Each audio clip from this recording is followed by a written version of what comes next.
33장 51절부터 55절까지 보겠습니다.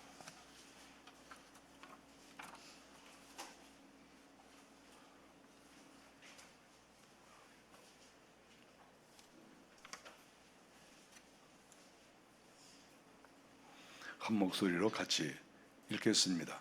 이스라엘 자손에게 말하여 그들에게 이르라. 너희가 요단강을 건너 가나안 땅에 들어가거든 그 땅의 원주민을 너희 앞에서 다 몰아내고 그 새긴 석상과 부어 만든 우상을 다 깨뜨리며 산당을 다 헐고 그 땅을 점령하여 거기 거주하라. 내가 그 땅을 너희 소유로 너희에게 주었습니다. 너희의 종족을 따라 그 땅을 제비 뽑아 나눌 것이니 수가 많으면 많은 기업을 주고 적으면 적은 기업을 주되 각기 제비 뽑은 대로 그 소유가 될 것인즉 너희 조상의 지파를 따라 기업을 받을 것이니라. 너희가 만일 그 땅의 원주민을 너희 앞에서 몰아내지 아니하면 너희가 남겨둔 자들이 너희의 눈의 가시와 너희의 옆구리에 찌르는 것이 되어 너희가 거주하는 땅에서 너희를 괴롭게 할 것이요.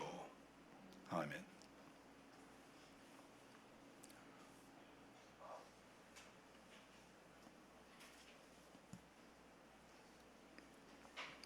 오늘 본문의 말씀은 하나님께서 모세에게 하신 말씀입니다.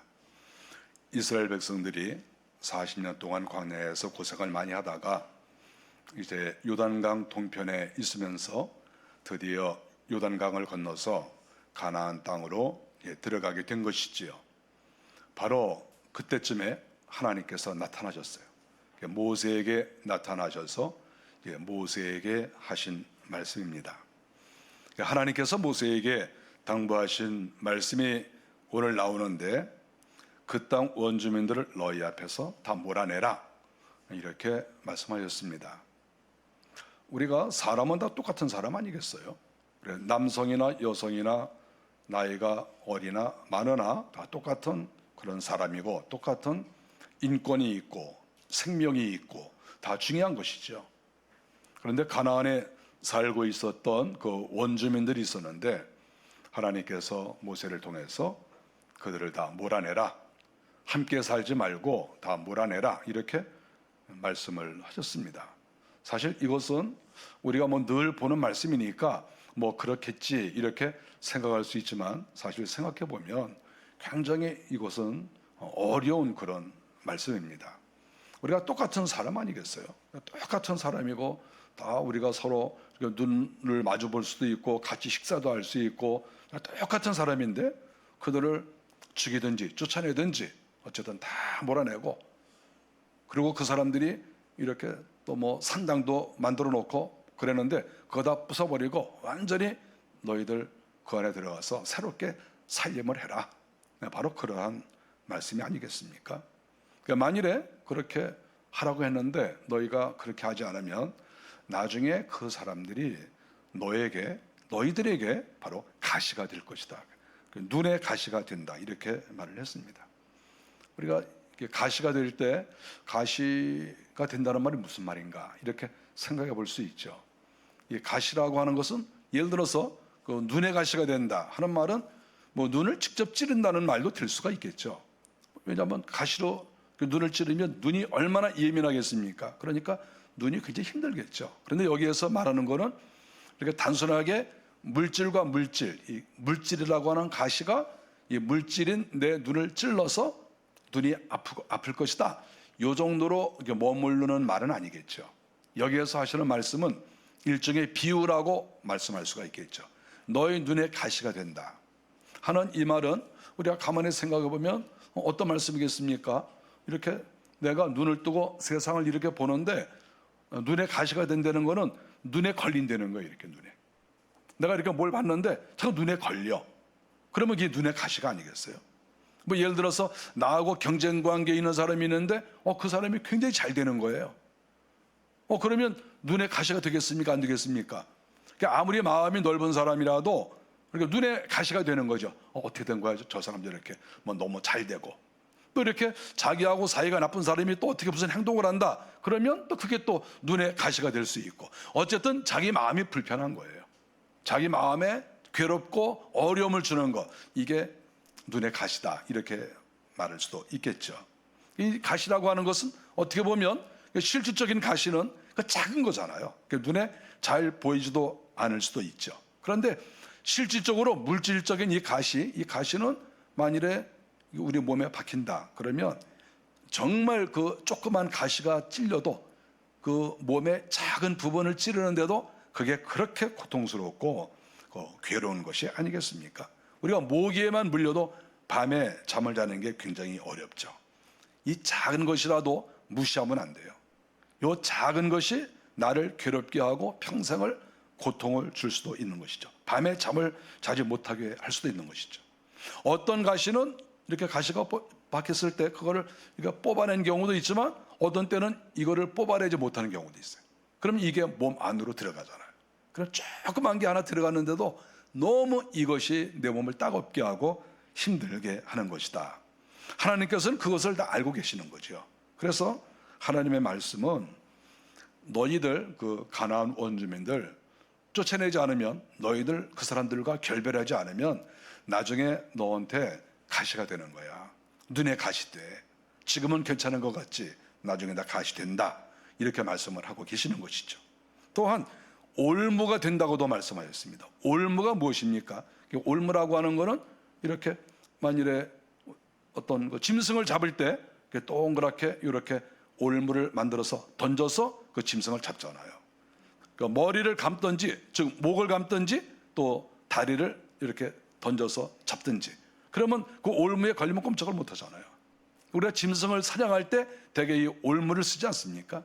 그 올무에 걸린 그 짐승은 아무리 체격이 좋아도 꼼짝 못 하고 나중에 이렇게 시간이 지나가면 거기가 이렇게 상하고 또 병들기도 하고 이렇게 되는 것이죠. 이 올무라고 하는 것이 아주 간단한 것 같지만 이게 사람을 죽일 수도 있고 가문을 죽일 수도 있는 그러한 아주 끔찍한 것이죠. 하나님이 그러한 말씀을 하신 거예요. 너희에게 가시가 되고 올무가 된다. 그러니까 가나안 원주민들 너희들 다 몰아내고 깨끗한 상태에서 너희가 여기서 새로운 나라를 건설하라. 이렇게 하나님께서 말씀을 하신 것이죠. 우리가 이 올무라고 하는 것은 어떤 경우에는 사람이 우리에게 올무가 될 수도 있죠. 가시도 마찬가지죠. 사람이 우리에게 가시가 될 수 있어요. 어떤 사람이 자꾸 나한테 찔리고 있는 가시가 되는 거예요. 사람이. 어떤 경우에는 병이 그럴 수도 있죠. 원치 않게 병에 걸렸는데 그 병이 우리를 찌르고 우리를 힘들게 하고 내 인생을 우리가 살아가는데 이렇게 잘 나가지 못하도록 이것들이 막고 있는 그런 역할을 하는 것이죠. 병도 가시가 될 수 있고 사람도 가시가 될 수 있고, 무엇보다도 우상이 이게 올무가 된다는 거죠. 우상, 하나님이 아닌 다른 것들, 이런 것들이 우리에게 가시와 올무가 된다. 이렇게 말씀을 하고 계시는 것입니다. 그래서 오늘 성경 52절에 보니까 그 땅 원주민들을 너희 앞에서 다 몰아내라. 이렇게 말씀을 하고 계십니다. 몰아낼 때는 너희가 기억해야 되는데 그 새긴 석상이 있지 않습니까? 이렇게 우리가 그 터키나 그리스 이쪽 지방에 또 그 외에 여러 지방에 가면 그 우상을 이렇게 만들어놨, 석상을 만들어놨죠. 거기에 글씨도 이렇게 새겨놓고 또 무슨 신 이렇게 아주 돈을 많이 들이고 사람들이 고생을 많이 했겠죠. 수고를 많이 해서 커다랗게 이렇게 석상 같은 것을 만들어놨습니다. 하나님께서 말씀하시기를 그 석상들 다 깨부숴라. 그거는 문화재도 아니고 그거 다 깨부셔. 그리고 산당도 다 헐어버려라. 이렇게 말씀하셨습니다. 원래 이스라엘 백성들이 가나안 땅에 들어갈 때 하나님이 이렇게 명령하셨는데, 예를 들어서 힘이 없으면 못하죠. 우리가 내가 힘이 없는데 내가 어떤 우상을 깬다? 그랬다가는 그것을 섬기는 사람들한테 맞아 죽죠. 어디 이렇게 할 수 있냐?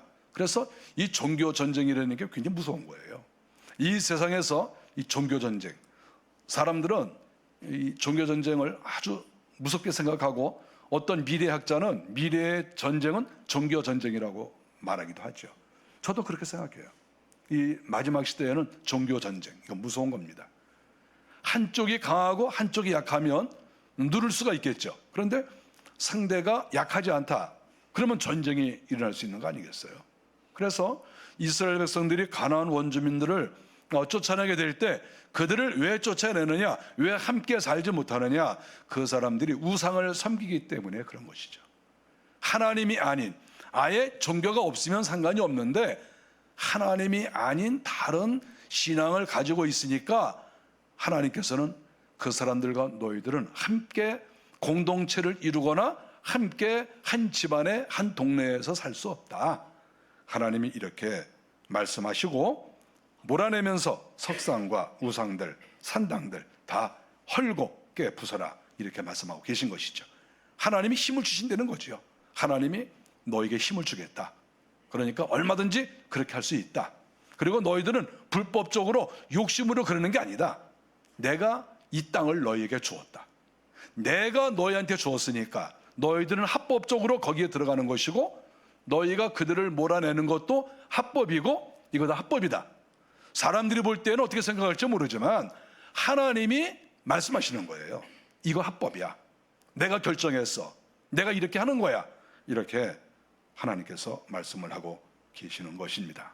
이렇게 하나님께서는 가나안 원주민들을 다 몰아내고 새로운 나라를 건설하기를 원하셨다고 하는 것이죠. 그리고 계속해서 말씀하십니다. 이스라엘 사람들이 이제 그 가나안 땅을 차지했습니다. 세월이 많이 지나갔죠. 세월이 많이 지나가는데 나중에 보니까 또 하나님께서 여호수아를 통해서도 또 말씀을 하셨습니다. 우리가 성경 여호수아 23장 13절에 보니까 여호수아가 죽기 전에 이스라엘 백성들에게 또 유언을 합니다. 근데 거기에서도 이와 유사한 말씀이 또 나오는 거지요. 만일 너희가 여기 일부 남아있는 원주민들과 교제하고 혼인을 하면 그 사람들이 너희에게 올무가 되고 덫이 될 것이다. 또 여호수아도 이렇게 말을 했습니다. 가나안 땅에 들어가기 전에도 하나님께서 모세에게 말씀하시고, 가나안 땅에 들어가서도 여호수아를 통해서 하나님께서 똑같이 말씀을 하신 것이죠. 우리가 여기에서 가시라고 하는 것은 어떤 의미가 있을까를 한번 또 생각해 볼 필요가 있어요. 가시라고 하는 것은 찌르는 것이 아닙니까? 그런데 이 가시라는 이 말을 가만히 살펴보면 그 원어의 뜻이 날카롭다는 뜻이야. 이렇게 뾰족하니까 이렇게 날카롭다는 뜻이고, 이 말은 이제 다른 말로 말하면 보복이나 저항을 가리키는 그런 용어로도 이것을 쓰고 있습니다.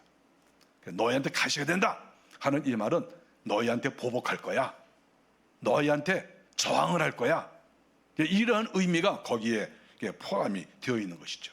이것은 영적인 저항과 또 실질적으로 군사적인 저항이 있는 거죠. 이 두 개가 다 포함되는 거예요. 우리가 이 영적인 싸움이라는 것은 굉장히, 이것은 어떻게 보면 아무것도 아닌 것 같은데 이게 결정적인 그런 경우도 굉장히 많이 있습니다.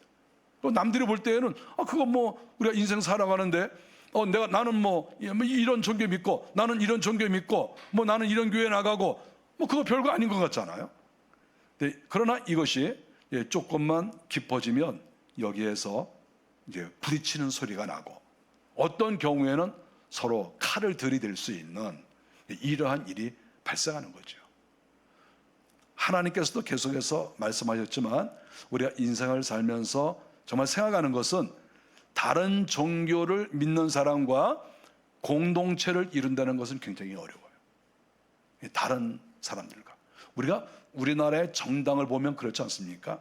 이렇게 이런 당이 있고 저런 당이 있어요. 저는 이 정당끼리 싸우는 거 굉장히 싫어해요. 그런데 이런 정당과 이런 정당이 있는데 이 두 사람들이 말하는 것을 가만히 들어보면 완전히 원수예요, 원수. 어떤 한 가지 사건이 있을 때 이쪽 사람들이 말하는 거하고 이쪽 사람들이 말하는 게 전혀 달라요, 관점이. 예를 들어서 중간 입장에서 봤을 때에는 이런 경우이구나, 이럴 수도 있고 저럴 수도 있겠구나, 이렇게 볼 수도 있는데, 어떤 사람들은 아주 이거를 또 확 이렇게 보고, 어떤 사람들은 또 이걸 뒤집어 씌우기도 하고, 이렇게 다른 사람이 볼 때에는 감당이 되지 않을 정도의 그러한 다른 생각들을 가지고 있다 하는 것이죠. 그래서 이 사람의 시각은 무서운 거예요. 어떤 눈으로 보느냐, 이거 굉장히 무서운 거예요.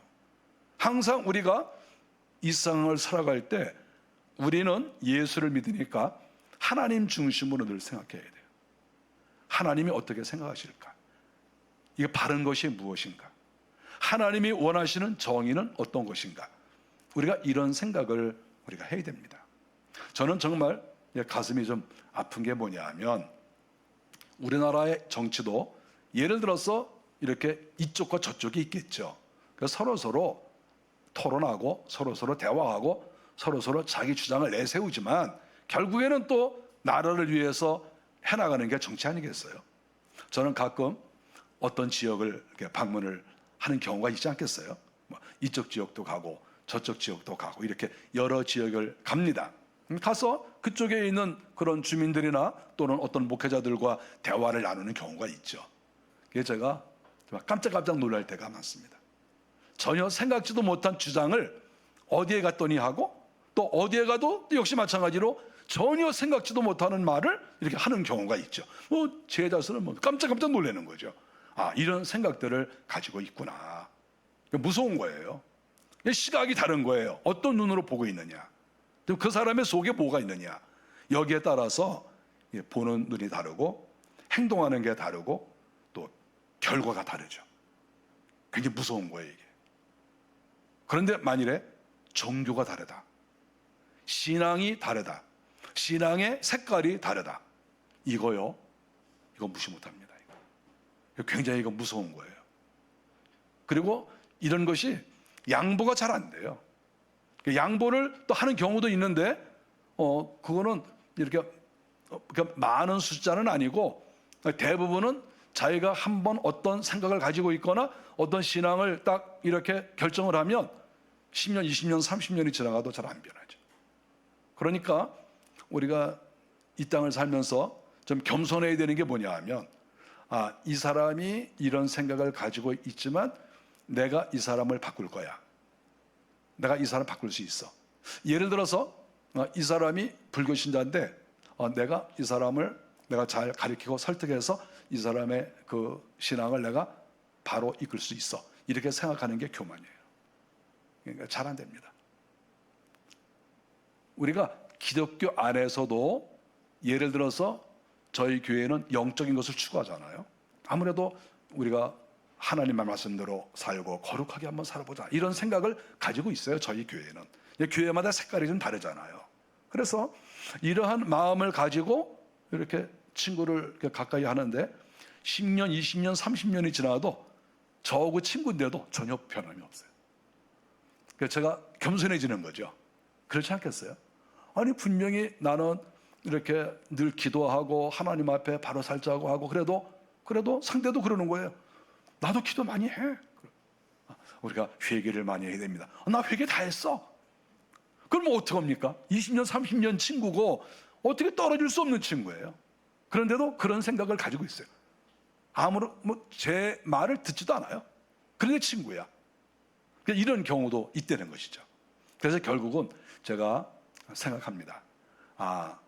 어떤 사람의 마음을 얻는 것, 그 사람의 어떤 시각을 바꾸는 것, 이거 절대 쉬운 거 아니다. 이거 쉬운 거 아니고 내가 저 사람을 어떻게 한번 해봐야 되겠어.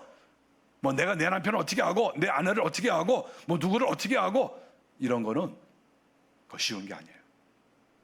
우리가 하나님 앞에 기도하면서 하나님께서 행해 주시기를 바라는 것뿐이지 사람의 어떠한 주장이나 교육이나 노력, 이런 것으로 어떤 것이 바꿔져 나가는 것이, 그거는 그렇게 쉬운 것은 아니다. 우리가 이거를 명심해야 됩니다. 하나님께서 왜 가나안 원주민들을 죽이든지 내쫓으라고 했겠습니까? 잘 안 변하니까. 어떻게 보면 하나님이지 않습니까? 하나님이신데 하나님이 무엇을 못하십니까? 하나님이 예를 들어서 이렇게 이방신을 섬기는 사람이라 할지라도 하나님께서 이제 능력을 주시거나 하나님께서 그 사람에게 신비한 것을 보여주시거나 하나님께서 음성을 들려주시거나 하나님께서 그 사람들의 마음을 변화시켜 주시거나 아니 하나님이 하시면 그 사람들 내쫓지 않아도 되고 그 사람들 죽이지 않아도 되는데 아니 하나님이 좀 하시지요. 우리가 이렇게 생각할 수 있거든요. 근데 하나님은 그렇게 하시지 않아요. 우리가 그것도 정말 하나님이 하시는 일이니까 우리는 어떻게 뭐라고 말할 수가 없어요. 결국은 하나님은 사람은 잘 변하지 않는다. 그것을 여기서 말씀하고 있는 것이죠. 너희가 가나안 원주민들을 내쫓지 않으면 언젠가 너희들에 대해서 반항할 것이고 너희들에게 정을 하고 또 보복을 할지도 모른다. 땅 뺏어갔다고. 너희들이 사실 이방인이 아니냐. 그 사람들이 원주민들이 생각할 때는 너희가 이방인이야. 원주민들이 생각할 때. 그러나 하나님이 생각할 때는 이 사람들은 임시로 거주하는 사람이고 죄가 많으니까 다 쫓아내고 하나님이 새로운 사람들을 들여주는 거 아니겠어요? 그런데 그 사람들은 그렇게 생각하지 않죠. 그러니까 결국은 군사적으로 보복할 수 있고 영적으로 공격할 수 있다. 하나님이 이렇게 말씀하시고 결국은 너희들 눈에 가시가 된다. 이렇게 하나님께서 말씀하셨습니다. 모세에게 말씀하신 내용, 여호수아에게 말씀하신 내용이 똑같이 나오고 있는 것을 알 수 있습니다. 이스라엘 백성들이 그런 하나님의 말씀을 듣고 살았는데 다 그 말씀을 실천하지 못했습니다. 그래서 사사 시대에 보니까 사사기 2장 3절에 보면 하나님께서 여호와의 사자를 보내셨어요. 2장 1절에 보니까 어느 날 여호와의 사자가 나타났습니다. 나타나서 하시는 말씀이 너희가 원주민들과 교통하였으니 이렇게 말씀하고 계세요. 여호와의 사자가 나타난 거예요. 그리고 이스라엘 사람들에 대한 평가예요. 너희가 원주민과 교통했다. 너희들과 원주민들과 결혼하고 너희들이 그들과 함께 공동체를 이루고 섞여서 살았다. 하나님께서 이렇게 지적을 하셨습니다. 그러면서 3절의 말씀이 이제 그들이 너희에게 올무가 될 것이다. 이렇게 하나님께서 말씀하셨어요. 올무가 된다. 이게 얼마나 무서운 말입니까? 하나님께서는 이렇게 우상 숭배자들, 하나님을 두려워하지 않는 사람들, 이런 사람들과 가까이 하고 또 공동체를 이루어 나가는 것을 이렇게 하나님께서 싫어하시고 결국 그것이 이스라엘 백성들이 망하는 길로 가는 것이다. 이렇게 가르쳐주고 있습니다. 눈의 가시가 되고 옆구리의 가시가 되고 특별히 옆구리의 가시가 된다는 말은 우리 한 번쯤 더 생각해 봐야 돼요. 왜 가시가 꼭 옆구리의 가시가 되겠어요? 뭐 가슴에 이렇게 가시가 될 수도 있고 또 발바닥에 가시가 될 수도 있고 뭐 그렇지 않겠어요? 근데 여기에서 옆구리에 가시가 된다 이런 말이 왜 여기 써 있겠어요? 우리가 이 구약 성경에서 옆구리라고 하는 것은 어떤 생식 능력을 가리키는 것이고 후손에 대한 이야기가 여기에 포함되어 있어요. 옆구리라고 하는 말 자체가. 그래서 옆구리 이렇게 나오면 이거는 후손에 대한 것이다 이렇게 볼 수가 있거든요. 여기서 너희에게 눈에 가시가 된다. 그러면 보고 싶지 않은 거를 자꾸 보게 된다는 거예요. 우리 사람은 보고 싶은 거를 좀 봐야 되잖아요. 이렇게 누구를 봐도 기쁘고 누구를 봐도 기쁘고 이렇게 늘 기뻐야 되잖아요. 근데 자꾸 눈이 걸려. 보고 싶지 않은 게 자꾸 보여요. 그리고 옆구리에 가시가 있어요. 내 후손들이 자꾸 문제가 생기는 거예요. 얼마나 힘들겠어요 이게. 그런데 실질적으로 또 사도 바울 같은 경우는 눈에 가시가 또 있지 않았습니까?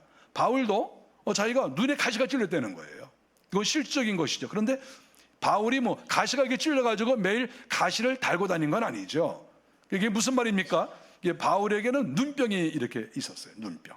그래서 눈병 때문에 고생을 많이 했습니다. 근데 바울은 우리가 성경에 보면 고린도후서 12장 7절에 내 육체의 가시, 눈병이라고 말하지 않았지만 눈병이에요. 내 육체의 가시 곧 사단의 사자를 주셨으니. 지금 이 사도 바울은 자기 몸에 사단의 사자가 있다는 거예요. 이거는 은유적 표현이 아니에요. 이건 실질적인 거예요. 실질적인 거. 그러니까 눈에 눈병이 있어서 자꾸 진물이 막 나는 거예요. 이렇게 눈에. 그 설교를 할 때에도 이렇게 진물이 나고 눈이 자꾸 감기고 그러면 또 약도 자꾸 바르고 이렇게 닦아내고 얼마나 불편하겠어요. 그런데 이게 불편으로 끝나는 게 아니에요. 사도 바울은 수많은 곳에 가서 다른 사람이 병을 치료하고 귀신도 내보내지 않았습니까? 그런 사람이잖아요. 보통 분이 아니에요. 그런데 바울이 귀신 내보내고 병도 고쳐주고 안수도 하고 이러면서 자꾸 눈에서 이렇게 눈병이 생겨서 눈에 이렇게 진물이 나오고 눈이 잘 안 보인다고 하고 자꾸 이걸 닦아내고 약 갖고 오라고 그러니까 그 모습을 보는 사람들이 뭐라고 하겠어요? 야, 너나 잘해라. 네 눈병이나 고쳐. 네 눈병이나. 다른 사람 병 고친다고 그러지 말고 귀신 내보낸다고 그러지 말고 네 눈병이나 고쳐. 여러분 그 말 사도 바울이 안 들었겠어요? 우리가 사람이 누구를 교육하는 것이 굉장히 어려운 게 뭐냐면 만일에 내가 그거를 내 자신이 실천하지 못하고 내 가족들이 실천하지 못하면 사람들이 빈정거려요. 만일에 내 자식을 잘 못 가르치고 누구에게 자식들 뭐 이렇게 똑바로 해라 그러면 사람들이 뭐라고 하겠어요? 네 자식이나 잘 가르쳐라. 네 자식이나. 그러지 않겠어요? 사도 바울이 지금 눈에 병이 걸려서 바울이 여기서 사탄의 사자라고까지 이렇게 말을 할 정도로 너무나 고통스러운 거예요. 그러니까 눈에 그렇게 진물이 나고 힘들고 그랬을 때 사람들이 뭐라고 했겠어요? 야, 네 병이나 고쳐. 너는 눈에서 진물이 질질 나고 눈병 생겨서 맨날 약 갖고 오라고 뭐 그러고서 돌아다니면서 뭐 누굴 병 고쳐준다 그러고 뭐 귀신 내보낸다 그러고 야 그러고 다니냐? 웬만한 성도들은 그런 비평을 안 하지만 비평하려고 마음을 먹기만 하면 당장 그것이 비평거리가 되는 거예요. 사도 바울이 얼마나 힘들었겠어요. 그러니까 사단의 사자가 자기한테 있다는 거예요. 여기. 근데 사단의 사자가 있다는 거는 실질적으로 여기 악한 영이 붙었다는 말이에요. 이거는 은유적 표현이 아니에요. 실제. 사도 바울이 여기 이렇게 세력이 붙어 있어요. 이렇게. 우리가 사람이 우리가 병에 걸릴 수 있는데 그 병의 이유가 여러 가지가 있지 않습니까? 그런데 그 중에 하나가 뭐냐 하면 그 자리에 악한 영이 붙어 있으면 병이 생길 수가 있어요. 모든 병이 다 귀신 붙어서 그런 건 아니에요. 근데 만일에 악한 영이 붙어 있으면 뭐 당연히 그 몸이 아프죠, 거기에. 그러니까 사도 바울이 사단의 사자가 붙었다고 얘기를 한 거예요. 다른 말로 하면 귀신 붙었다 그거죠. 그런 말 아니겠어요? 실질적으로 사도 바울은 교만했던 사람이고 혈기가 많았던 사람이고 우리가 성경에 보면 사도 바울이 주님을 만나기 전에는 살기가 등등했다 그러지 않았습니까? 교만하고 살기가 등등하고 살기가 등등하면 어디를 보면 제일 잘 알겠습니까? 눈을 보면 알잖아요. 눈. 여러분 그 눈을 보면 이렇게 인자하고 착해 보이고 그러는 사람도 있는 반면에 약간 좀 톡하게 생긴 사람도 있고 저는 어떻습니까? 굉장히 부드럽죠? 이렇게 부드러운 사람 처음 봤죠? 눈을 딱 보면 진짜 부드럽다. 누구는 착해 보인다. 누구는 약간 좀 센데 뭐 이런 느낌이 막 있잖아요. 사도 바울은 성경에서 기록할 때 살기가 등등하다 그러는 거예요. 아주 그냥 눈이 시뻘게 가지고 걸리기만 해봐라. 뭐 내가 다 죽인다. 뭐 이런 마음으로 살지 않았습니까? 그러니까 그런 생각을 가지고 있고 그런 눈을 뜨고 다니면 거기에 혈기의 영이 거기 뭐 붙지 않겠어요? 우리가 얼굴 표정이 굉장히 중요해요. 우리가 사람이 그 얼굴을 딱 봤을 때 우리가 그 사람의 성격을 알 수가 있잖아요. 이거는 어떤 영적으로도 맞아요. 과학적으로나 또 여러 면에서도 뭐 이런저런 얘기를 할 수 있겠지만 영적으로도 얼굴을 보면 알 수가 있죠. 교만한 사람인가, 인자한 사람인가, 또 깨끗한 사람인가 하는 걸 왜 모르겠어요? 우리가 눈이라고 하는 것은 마음의 창이라고 그랬어요. 그런데 이거는 뭐 시인이 한마디 한 게 아니라 실질적으로 그래요. 실질적으로. 그래서 눈을 보면 이 사람이 청명한 사람인지 또는 청명하지 못한 사람인지 지혜로운 사람인지 그렇지 않은지 또 혈기가 많은 사람인지 그렇지 않은 사람인지 이것을 알 수 있어요. 얼굴 보면 왜 모르겠어요? 그래서 거짓말을 많이 하고 불평이 많은 사람은 이렇게 입이 막 삐뚤어지는 사람들이 많거든요. 기도할 때 입이 막 삐뚤어지는 거죠. 어떤 사람은 자기가 집에서 기도하는데 입이 자기도 모르는 사이에 막 삐뚤어져 가지고 너무 놀라서 저한테 물어보는 사람도 있어요. 목사님, 제가 이렇게 집에서 기도하는데 입이 자기도 모르는 사이에 막 삐뚤어지고 한쪽에 올라가서 너무 지금 무서워요. 그래서 전화해요. 그럼 제가 말씀드리죠. 지금 당신이 입으로 죄진 게 많아서 거기 지금 사단의 사자가 붙었다. 악한 영이 거기에 붙었다. 그러니까 거기 회개 많이 하십시오. 그래서 회개를 이렇게 많이 하고 그러면 나중에 그런 증상이 없어져요. 왜냐하면 악한 영이 나가니까. 우리가 이 가시라고 하는 것은 어떤 그 여러 가지 주변에 대한 이해가 되지만은 실질적으로는 또 우리 몸에 이런 악한 영이 가시처럼 딱 이렇게 꽂혀 있는 그런 경우도 사도 바울의 경우에서 발견할 수가 있습니다. 사도 바울은 너무 이 문제가 힘들었던 거예요. 그래서 하나님께서 내 육체의 가시 곧 사단의 사자를 나에게 주셨다. 그럼 왜 주셨느냐? 이유가 있을 거 아닙니까? 그가 말하기를 이는 나를 쳐서 너무 자고하지 않게 하려 하심이니라. 여기서 자기가 고백하고 있어요. 뭐냐 하면 자기가 교만하다 하는 것이죠. 자기가 옛날부터 교만했다. 옛날부터. 예수님을 만났는데도 아직 이게 다 안 없어졌다. 그러니까 너무 자고하지 않게 하려고 교만하고 자기를 높이고 이렇게 할까봐 하나님께서 그렇게 했다는 거죠. 하나님께서 그러면 왜 또 특별히 또 눈병이냐? 그랬을 때 사도 바울이 다메섹 도상에서 주님을 만나지 않았습니까? 그 주님을 만났을 때 우리 주님께서 바울에게 딱 징계를 거기서 내리셨는데 눈이 보이질 않았어요. 하나님께서 또 주님께서 여러 가지로 그 바울에게 즉 사울에게 내가 예수님이라고 하는 것을 다른 방법으로도 보여줄 수 있어요. 얼마든지. 뭐 다리를 부러뜨린다거나, 뭐 다리가 뭐 이게 전다거나, 예를 들어서 뭐 혀가 이렇게 뭐 나온다거나, 뭐 고기가 삐뚤어진다거나 여러 가지 할 수 있거든요.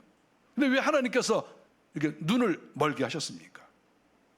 눈에 제일 죄가 많은 거예요. 눈이 교만하고 살기가 등등하고 가장 죄가 많은 것. 제가 사울에 대해서 바울에 대해서 연구할 때 가장 마음에 생각나는 게 뭐냐면 바울에게 있어서 제일 죄를 많이 지은 부분은 바로 눈이다. 이렇게 생각한 거죠. 그러니까 그 눈을 멀게 하시고 나중에 이렇게 세월이 많이 지나가고 대사도가 됐는데도 그의 눈에서 진물이 끊이지 않고 났다 하는 것은 생각나게 하시는 거예요. 너 맨 처음에 교만하고 살기 등등해서 돌아다니지 않았냐? 그래서 내가 너를 눈이 멀게 하지 않았느냐? 너 지금 대사도가 됐지만 정신 차려. 너 옛날 죄를 생각해. 하나님께서 이거를 생각나게 하시는 거예요. 그러니까 악한 영이 아직도 여전히 눈에 붙어 있고 그것은 자기 자신을 겸손하게 하는 것이다. 사도 바울은 이 부분에 대해서 핑계를 대지 않았어요. 내가 죄를 하다 보니까 너무 피곤해가지고 내가 이렇게 눈병이 생겼다. 여러분 이렇게 사람이 말을 둘러댈 수가 있어요. 뭐 의도적으로 거짓말을 하려는 건 아니지만 좀 빠져나가기 위해서 내가 너무 피곤해가지고 내가 뭐 어저께 뭐 지혜를 너무 많이 하고 내가 뭐 환자를 내가 수십 명을 내가 돌아보고 사도 바울이 말이죠. 그렇게 해가지고 내가 이렇게 지금 눈병이 생긴 거야. 이렇게 말을 둘러댈 수도 있는 거거든요. 그러니까 바울은 그렇게 미꾸라지가 빠져나가듯이 그렇게 말하지 않았어요. 솔직하게 또 하나님 앞에서 내가 죄가 많기 때문에 내가 교만할 수가 있으니까 우리 하나님께서 나의 눈에 눈병을 이렇게 나게 하신 것이다. 이렇게 고백을 하신 것이죠. 그래서 결국은 가시라고 하는 것은 사람이 우리에게 가시가 될 수도 있고 또 가난이라고 하는 것도 우리에게 가시가 될 수 있어요. 가난이. 여러 나쁜 환경들이 우리에게 가시가 될 수 있어요. 그리고 실질적으로 사탄이 우리에게 가시가 되는 거죠. 사도 바울에게 사탄의 그런 쫄개가 있다고 말하지 않았습니까? 자기 눈에. 그러니까 결국 사단의 사자, 즉 악한 영이 자기에게 가시가 되었다. 이렇게 얘기를 하고 있습니다.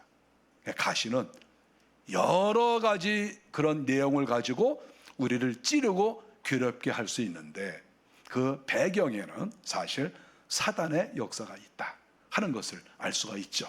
그래서 사단의 역사를 피하는 가장 좋은 방법은 무엇이겠습니까? 하나님이 아닌 다른 것들을 끊어내는 것이죠. 다른 종교. 우리가 예수를 믿는다고 말은 하는데 하나님 중심이 아닌 그러한 것은 또 우리가 조심해야 되고 멀리 해야 되고 우리가 교회라고 해도 예수를 믿는다고 해도 뭔가 색깔이 수상쩍은 사람들이 있어요. 저 사람이 정말 예수 중심인가? 저 사람이 정말 하나님 중심으로 신앙생활을 하는가? 자기 자신을 드러내고 자기 자신이 뭐 이렇게 뭐 요란하게 뭐 하고 이러는 건 아닌가? 그러니까 이러한 의심을 이렇게 가질 수 있는 그런 사람도 있죠. 제가 이렇게 목사 된 지가 벌써 40년이 이렇게 됐습니다. 목회를 오래 했잖아요. 오래 했는데 몇십 년 전에 만났던 어떤 분이 제가 이렇게 생각이 나요. 몇십 년, 한 30년쯤 됐을까요? 어떤 여성도가 생각이 나요. 근데 그 여성도가 서울에서 아주 좋은 대학교를 나오고 아주 좋은 동네에 살고 있는 그런 분이었어요. 누가 보더라도 완전 엘리트죠. 그런 여성이 있었는데 이 여성은 아주 뭐 교회에서도 아주 큰 교회에서 서울에서도 손꼽는 그런 큰 교회에서 중요한 일을 맡았어요. 보통 분이 아니죠. 어쨌든 이건 보통 분이 아니다. 그런 분하고 이렇게 조금 가까이 지낸 적이 있어요. 그분은 이렇게 교회를 중심으로 무슨 일을 하는 게 아니고 자꾸 사적으로 무슨 일을 해요. 제가 이렇게 보면서 이분이 참 목사의 입장에서 볼 때 이분이 신앙생활을 참 잘하시는데 뭔가 이렇게 교회 중심이 아니고 사적 중심이다. 그런 생각을 이렇게 했어요. 이렇게 마음속에 좀 그런 것 같다. 근데 이분은 이렇게 교회에서 만든 선교단체가 아니고 자기가 또 이렇게 선교단체를 이렇게 하나 만들었어요. 이렇게 여러 사람들이 거기서 선교비를 걷어서 또 거기서 어떤 일을 해요. 그랬을 때 뭐 그럴 수 있죠. 뭐 못할 게 뭐가 있습니까? 그러나 이 목회를 하는 목사 입장에서 가만히 보면 이분이 그렇게 그런 곳에 지금으로 말하면 수천만 원, 수억씩 이렇게 선교단체를 자기가 만들어서 이렇게 해도 되지만 그거 뭐 죄 짓는 건 아니죠. 그러나 그런 것을 교회라고 하는 그런 시스템이 딱 준비가 되어 있는데 그러한 교회를 통해서 이렇게 선교도 하고 이렇게 하면 얼마나 좋을까? 그런 생각을 이렇게 하고 있는 거죠. 그분은 또 저한테도 이렇게 아주 멋있는 약속을 많이 했어요. 이렇게 제가 목사님 너무 훌륭하셔서 제가 뭘 해드리겠습니다. 그랬을 때 그 액수가 보통 큰 액수가 아니에요. 그랬을 때 제가 마음속에 물론 저에게 어떤 선물을 한다고 그랬을 때 싫어할 사람이 어디 있겠어요? 그러나 마음이 또 무거워요. 왜냐하면 아니 저분은 이렇게 자기 담임 목사님이라 좀 잘 좀 섬기시지. 아니 뭐 어떻게 내가 담임 목사도 아닌데 그러니까 뭐 이렇게 만난 사람한테 큰 선물을 뭐 한다 뭐 이렇게 쭉 이렇게 얘기를 할 때 제가 마음에 부담이 되는 거예요. 이게 이래도 괜찮은 것일까? 항상 우리가 성도들은 교회 중심으로 신앙생활을 해야 되거든요. 항상 그 교회 담임 목사의 지시를 따르고 또 교훈을 따르고 그리고 그 교회가 추구하는 방향으로 가고 항상 이렇게 어떤 충성도가 있어서 우리가 똑같이 하나님을 믿지만 교회 중심으로 이렇게 서로 힘을 합해서 한 마음으로 이렇게 나갈 때 교회가 힘이 되는 거 아니겠어요? 근데 자꾸 이분은 그 교회 중심으로 일을 하는 게 아니라 물론 자기가 능력은 많지만 자꾸 다른 곳에 이렇게 자기가 자기 힘으로 뭘 자꾸 이렇게 하는 거예요. 그랬을 때 제가 굉장히 마음에 부담이 되면서 제가 그때가 목회 초년생이었기 때문에 그런 생각을 했어요. 만일에 우리 교회에 나오는 어떤 아주 재정적으로 넉넉하신 어떤 성도가 계신데 우리 교회에서 어떤 프로그램이 있고 우리 교회가 추구하는 데에는 별로 물질을 쓰지 않고 엉뚱한 데 다니면서 뭐 여기다 헌금하고 저기다 헌금하고 혼자서 그러고 다니면 이거 도대체 이게 무엇일까? 과연 그러면 내 마음이 어떨까? 그런 생각을 해봤어요. 여러분은 어떤 생각을 갖겠어요? 만일에 그렇다고 하면 교회 중심으로 일을 하지 않고 자기가 뭔가 이렇게 된 것처럼 물론 물질은 자기 거죠. 자기 건데 그러나 그 물질도 하나님이 주신 것이고 또 내가 어느 교회에 이렇게 속해 있으면 그 교회 중심으로 움직여야 되는데 그저 이름만 딱 걸어놓고 등록은 해놓고 또 이렇게 어느 정도 할도리만 하고 실질적으로는 저 뒤에 가서 뭐 자기 마음대로 이렇게 활동을 하고 그랬을 때 제가 생각을 많이 했었어요. 그때 30년 정도 됐으니까 이게 과연 어떤 것일까? 그런 생각도 이렇게 하는 것이죠. 우리가 교회가 이제 성장하는 교회, 은혜스러운 교회는 마음이 하나가 되는 거예요. 그리고 방향이 하나가 되는 거야. 방향. 우리 교회는 어떤 교회다. 우리 교회는 이렇게 나갈 거야. 그런데 만일에 어떤 사람이 들어와서 그것과 반대되는 또는 뭐 좀 결이 다른 그런 주장을 자꾸 내세우고 그리고 활동하면 이거는 참 이게 힘들고 어려운 일이죠.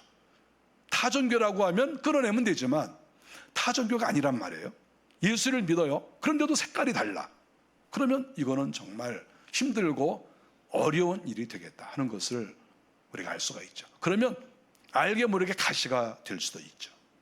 가시라는 것이 왜 가시가 되겠습니까? 가시는 생각이 다르고 신앙이 다르면 가시가 되는 거예요. 행동이 다르면. 그럼 가시가 되는 거죠. 그러면 그 공동체가 얼마나 힘들겠어요. 하나님이 그걸 아시기 때문에 똑같은 사람이고 다 귀해요, 생명은. 그러나 그들을 쫓아내라.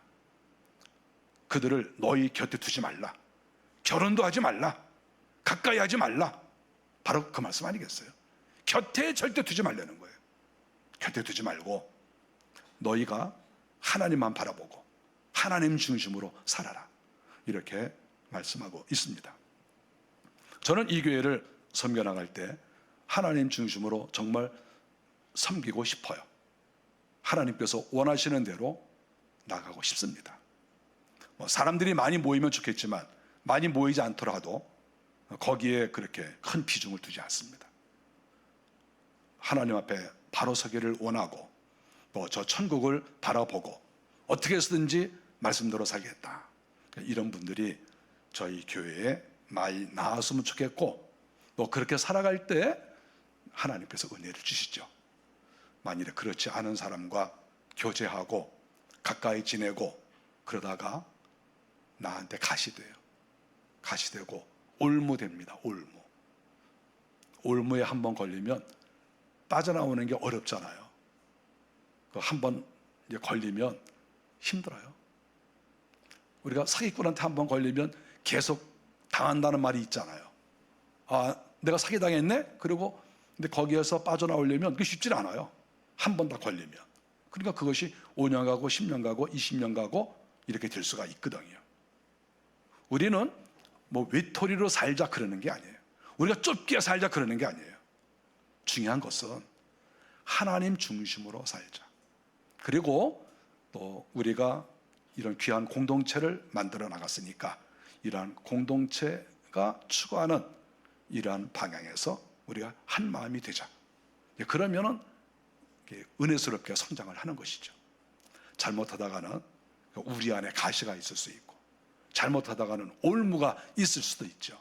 그러면 그거는 처음부터 뽑아버려야죠. 그것이 주님께서 이스라엘 백성들에게 가르쳐 주시는 말씀입니다. 우리가 오늘 민수기서에 나타난 이 말씀을 생각하시고 하나님 저희에게 가시가 없게 해주시고 올무가 없게 해주시고 우리가 영적으로나 또 건강에 있어서 우리의 삶에 있어서 항상 평탄한 길을 가게 해 주십시오. 이렇게 기도하시고 꼭 그렇게 되기를 바랍니다. 기도하겠습니다. 하나님 은혜 감사합니다. 하나님께서 이스라엘 백성들에게 땅을 주셨고 하나님을 잘 섬기도록 하셨습니다. 하나님께서 당부하신 것 이방 사람들은 쫓아내고 멀리하라고 말씀하셨습니다. 우리가 이 땅을 살아가면서 또 신앙생활하면서 항상 하나님 중심으로 살아가게 하시고 또 교회 중심으로 신앙생활 잘할 수 있도록 하나님 도우시옵소서. 우리가 이 땅에서 가시에 찔리거나 올무에 걸리는 일이 없도록 하나님 도우시옵소서. 예수님의 이름으로 기도하옵나이다. 아멘.